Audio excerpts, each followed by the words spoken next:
everyone, welcome to Ukraine Today. We are talking about results of Belarusian election in Warsaw. Ukraine Today is joined by Pavel Usov, the director of the Center for Political Analysis and Prognosis. Mr. Usov, thank you for coming. So Lukashenko has been ruling Belarus for 21 years and he is keeping his appointment for the next 5 years. What's your opinion on that? So the situation is unchangeable and probably not only following 5 years Lukashenko will be president, but maybe even more, because the regime we have now in Belarus is stable, conservative, consolidating authoritarian regime, which has no any chance to be reformed or to be transformed, because Lukashenko only thinks he needs its power. That is why he will do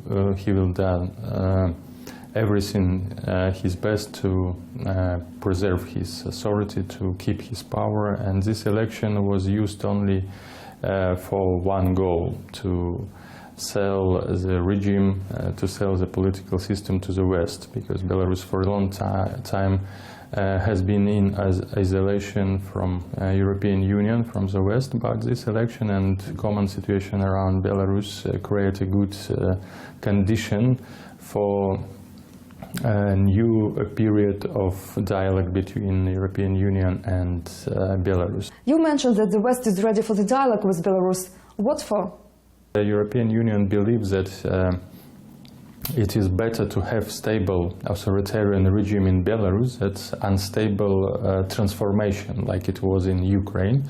It's the first moment. The second moment is that European Union and the West as a whole strongly disappointed in a color revolution on post-Soviet era, because we have several examples when this revolution transformation in post-Soviet countries collapsed. For example, Georgia, for example, Kyrgyzia, Moldova, and Ukraine in 2004-2008, when so-called orange forces which came to power was unable to provide deep political and economic reforms, and at the end Yanukovych came to power, but after Maidan they refused from using revolution concept, revolution strategy towards a political regime in Belarus, and they agreed to accept authoritarian ruling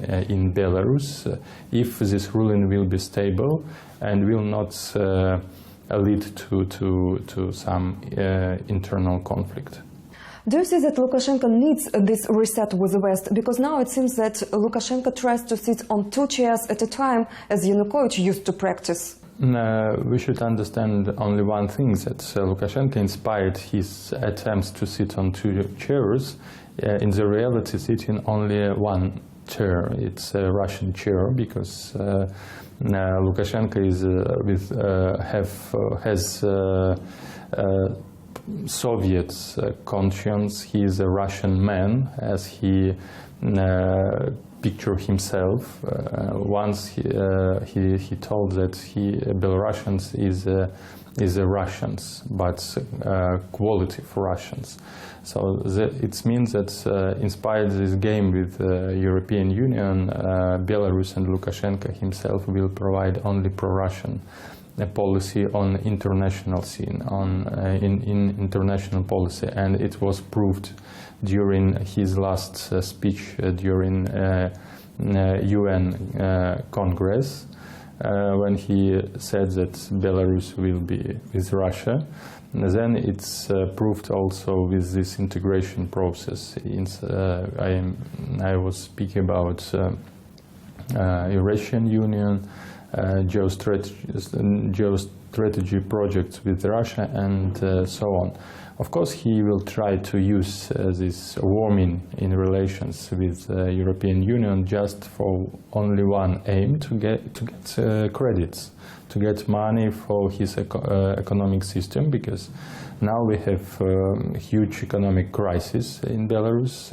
Belarusian economy drowned in this economic instability, and it's not enough to get credits only from Russia, because Russia wants to use this bad economic situation for passing, for creation own interest in Belarus, and Lukashenko tried to receive some kind of economic profits, financial profits from the West, selling this election and selling so-called formal liberalization in Belarus to the West. And it looks that the Western countries, especially European Union, is ready to buy it and has already bought it, because sanctions which was introduced against Lukashenko and his family, against main oligarchs, main businessmen in Belarus, has been cancelled. But what about his personal benefits? What could Lukashenko get after lifting off sanctions? So, frankly speaking, Lukashenko absolutely doesn't care about sanctions, personal sanctions against him, because he could travel anywhere he wants, for example, in the Asian or countries, or to the Middle East, where he spent a lot of time. For example, his last visit was about 2 weeks, and he lived in very expensive hotels for the public money. So he is not. He doesn't care about possibilities to go to the Western countries, to go to the Europe. So only one thing he needs, it's economic benefits for the whole political system, because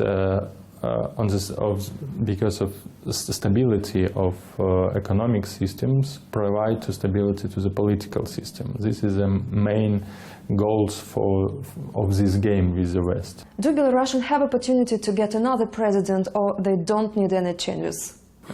So, of course, we are standing before Croatian dynasty in Belarus, political dynasty, because many of experts think that his elder son Viktor will be the next president, but some of the experts think even about his youngest son Nikolai, who is a 14 years old boy.